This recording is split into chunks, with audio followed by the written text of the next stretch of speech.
Jamar Chase and the 2-0 Cincinnati Bengals head up north to take on the 1-1 Minnesota Vikings and their dominant wide receiver, Justin Jefferson. The battle for who is the best wideouts in the National Football League, the former teammates from LSU. Now, of course, the main focus of the week in the entire NFL has been the injury of Joe Burrow and how it will impact the outlook for the Bengals season. And then we heard on Monday about J.J. McCarthy, how he hurt his ankle in the Sunday night game against the Atlanta Falcons, a game he struggled to move the ball down the field, a game where his mechanics did not look quite right. He wasn't pushing the ball down the field enough. His arm at times was not all that accurate. He sits for what looks to be 2 to 4 weeks, potentially a month sitting out. Now, I am the person that will come out and flat out say it. Is it such a bad thing that after a couple weeks, J.J. McCarthy, who looked bad through 7 quarters and great for 1, gets an opportunity to sit back, take a really large exhale, and then return to play a little bit later in October, get to see things from a different perspective, a lot like he did last year, and then bang, he's back in the league. He's able to set this thing in a way on fire. I really believe that can be the true trajectory. He's got the talent. Remember, his number 2 wide receiver, we got to call him a number 2 behind Jefferson, but still a first-round pick. Addison will be back to throw the football to. Cannot tell you how important it is that a team has 2 elite targets to throw the football to, and the run game has looked pretty good with Mason in the backfield. He's been the better runner of the two between him and Aaron Jones. Now, for the Cincinnati Bengals, they've got the best duo of wide receivers in football. People have the argument, Vikings, Addison, Jefferson, Jamar, and Higgins. I'll give it to those 2 guys for this one, especially since they're out there on the field. This is going to be a Cincinnati team that will attack. They want to attack Brian Flores. They're not going to sit back and let Flores just come after them. They will take their shots, their one-on-one opportunities in this game. That is a real key for them to jump out to a lead, I believe. Once we saw the Atlanta Falcons get up 3-0, it had a little bit of an unease.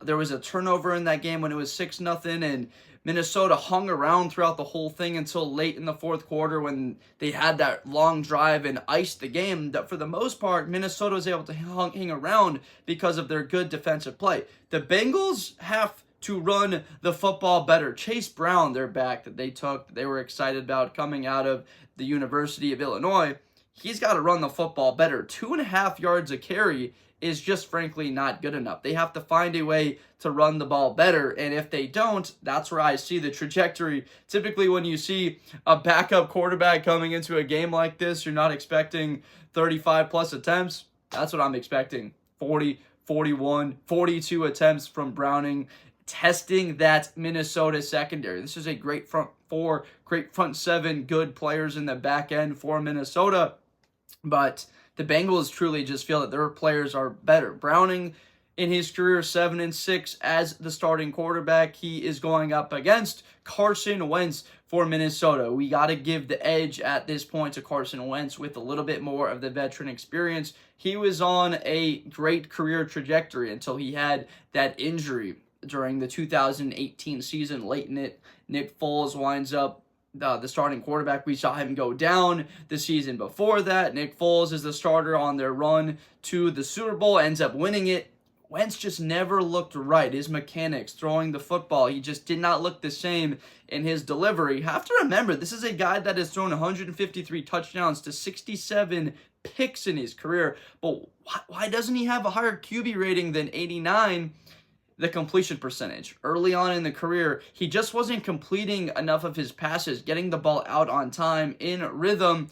Carson Wentz has a historical career completion percentage in the low 60s. You just have to be better than that in this day and age in football, and that's been the concern from J.J. McCarthy through those 2 games, is the completion percentage is just not that high. So Carson Wentz, the main thing here, the key, get the ball out time, in rhythm. I'm heading towards predicting a lower score in this game than many are kind of leaning towards. 44.5 points is right around the middle. That means you're expecting a 24-21 type of finish. I'm leaning a little bit lower scoring than that Minnesota and that defense. It just figures to be better than Cincinnati. We have to like that they got Hendrickson back for Cincinnati, that they have Shamar Stewart off the edge. He needs to continue to develop and get after the passer, but Van Ginkel not playing last week, hurt Minnesota a week ago. Still Grenard there. Jonathan Allen, Hargrave in the middle.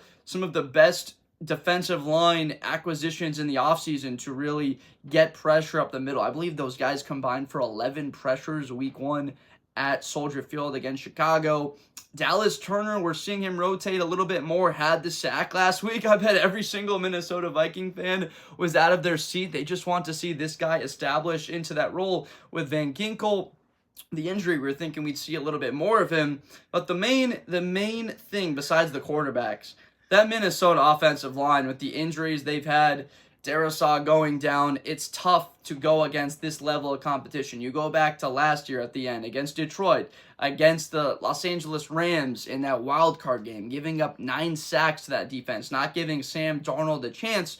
J.J. McCarthy, as much as people want to knock him so far, and that's not what we're going to do here, we're just going to comment on the play that hasn't been very good so far. He'll get a chance to learn in the sidelines, but I don't think that's necessarily a bad thing with how bad this offensive line is hurt. The last thing we want to do is have a young quarterback lose confidence in their first year as the starter and not see a team that is capable of getting back to the postseason, being something like 11-6, maybe even 12-5, being right there with the Green Bay Packers in the running for the division.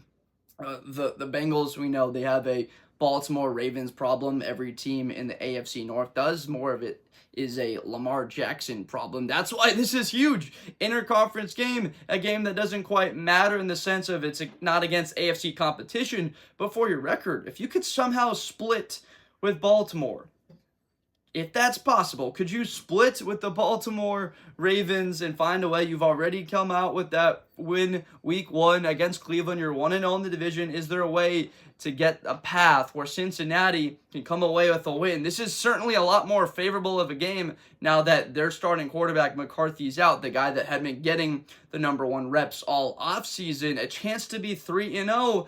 You start believing as a Bengals fan, all right, could we be 8-6?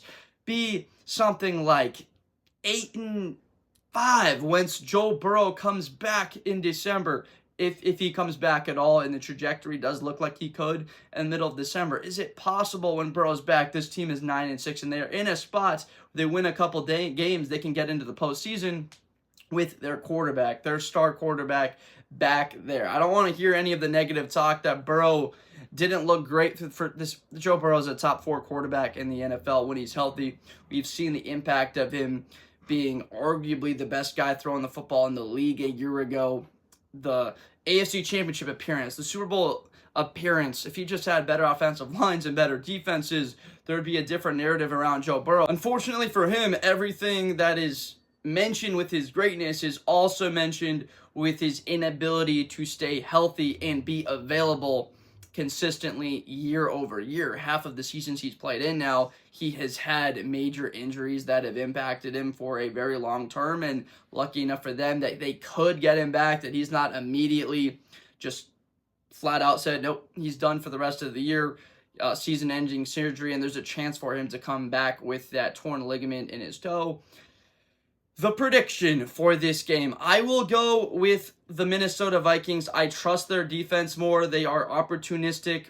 What surprised me about that game last week is that they just kept fighting, kept clawing back. It felt so similar to that week 1 game. You almost were expecting the game to flip the exact way it did with Chicago, but you have to credit the Atlanta Falcons defense that they didn't give in the same way that the Bears just fell apart in the 4th quarter, that Minnesota just didn't have anything to lean on. Atlanta just went to the run game and they finished that game out, not having the big turnover that we saw in week 1, which really was the missed field goal, right? That was what flipped that game. 11-point game, gave Minnesota field position, bam, go right down the field. So I am expecting some sort of turnover at this point. Jake Browning will have an aggressive mentality. Think that the Bengals can go out there and score 20 points in this game.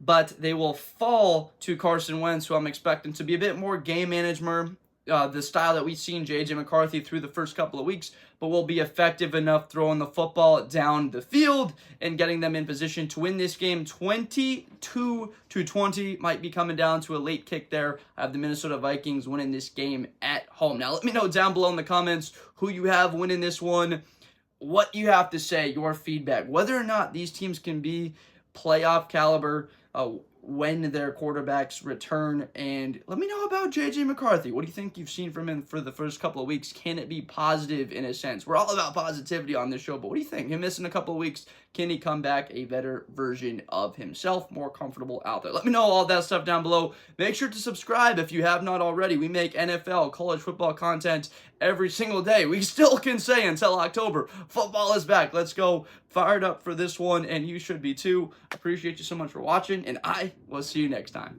Thank you. Best player in college football. That Georgia and Ohio State game, New Year's Eve, is going to be a classic. Josh Blunder. Hi, everybody. I'm Josh Blunder. To the 40, 35, 30, Espinosa to the 20.